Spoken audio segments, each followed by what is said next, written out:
Hi everybody, and welcome again to Champion Trading. We're really excited to show you this. This is a Ross planetary mixer. Let me give you a look under there.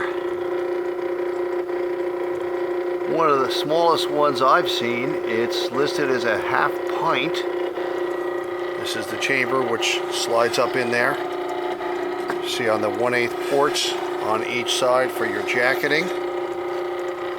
Sits on this little spring-loaded pedestal, which we can easily remove, and has these two springs underneath there. One fell, of course, and holds it in place, and of course this adjustment to tighten it up and seal it against the O-ring seal you see in there. It does have an explosion-proof drive, is sanitary food grade. It's a Reliance motor, of course a gear reducer. Single speed, we're operating on 223 phase voltage. One of lots of planetary mixers we do have in our stock, along as everything else in processing and packaging. We do hope you'll visit our website at www.champtrading.com. We look forward to hearing from you. Thanks for joining us for this video today.